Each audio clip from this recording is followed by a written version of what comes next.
That's right, I'm live here at the Tyson Event Center, and as you can see behind me, there's just a sea of bikes and their riders. Two Siouxland specialists are looking into why some laundry packets are making kids sick and others aren't. The inmates aren't doing much escaping at all. Most inmates are just walking away and just aren't coming back to the facility after work. Compare that to a sporting event that ranges between 70 and 80 decibels of sound. Over the last 30 years, bee populations have been falling dramatically. We're just a few minutes ago, the fundraiser for the Sanford Center's outreach program just got going. It's a sign that's caught a lot of praise and a lot of flack. Now you can probably hear behind me some of the crowd cheering on Colby Calais as she wraps up her set here at Battery Park. All the racers at the Great Pancake Race in Cherokee are getting ready to batter up and flip in their finest. What do you call dozens of women running around Cherokee, flipping pancakes in costume? The Great Pancake Race. But those flipping flapjacks the ladies spin in the skillets take a lot of prep work. Yeah, they're trickier because they got to flip them out of a skillet and catch them. Got to be a little smaller than these. And it takes a lot of flipping tries to get the right size for the skillets. Oh, that looks beautiful. And a lot of practicing. But tossing your pancake just right can take you far. I won the triple flip award for the best flip. And the best part of the race? Keeping with the 500-year tradition of flipping pancakes and running to church. To the reward at the end. And my favorite part of the race is winning, I suppose. I don't know. Getting a kiss from the pastor on the cheek. And dressing up, it's a tradition that not even Reverend Vega misses out on. And while it's a flipping good time at the race, those pancake participants are also helping feed others. And I love the fact that a tradition that started over 500 years ago to help people clean out their food pantries, we've turned into an opportunity to help people here fill their food pantries. And it's a pancaking good time they're going to keep running with in Cherokee for a long time to come. In Cherokee, Iowa, Rachael Krause, ABC 9 News. It was a really big day.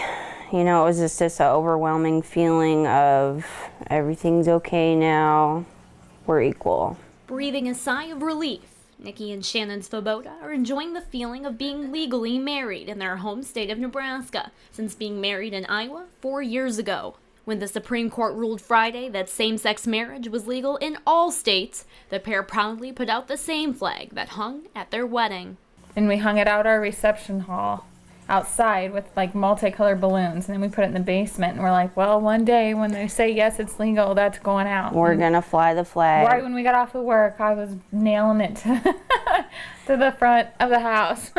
And now that their marriage is valid, they're looking forward to the benefits of married life. We can now get a house loan together as a married couple, taxes. Yeah.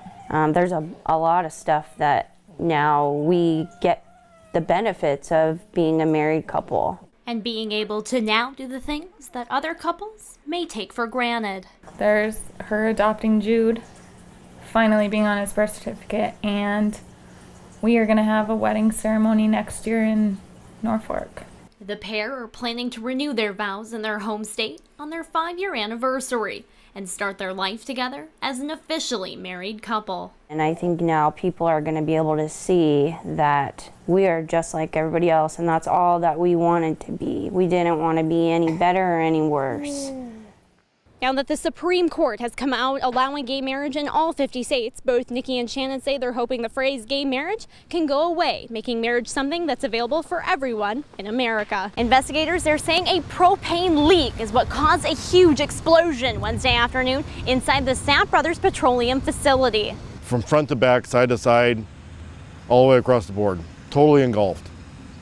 So that tells you how fast and how much heat and how much gas was in there. Stratman says the workers inside had less than a minute to get out. Security video from nearby DNS Tires shows just how fast it all happened. The roof of that building come up probably 6 or 8, maybe 10 feet, the center of it, and come down. With leaking propane fueling the blaze, he says he's stressed about what he and his crew should do next. I worried about if there was going to be any more explosions. I worried about if there was anybody left inside.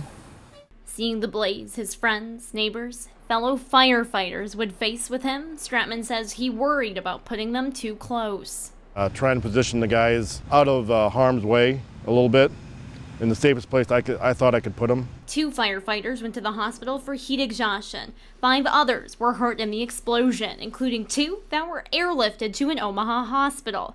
The fire itself was out in just 30 to 40 minutes. Stratman says that wasn't from their work, but rather the intensity of the burn. There's so much fire in there, so much heat, so fast, that everything that could burn, burnt that fast. You know, the cabs of the trucks, tires. Tires normally burn pretty slow. All that stuff burnt tremendously fast. Calling it a near worst case scenario, Stratman says it's a miracle no one died in the explosion, an outcome he's grateful for. In West Point, Nebraska, Rachael Krause, ABC 9 News.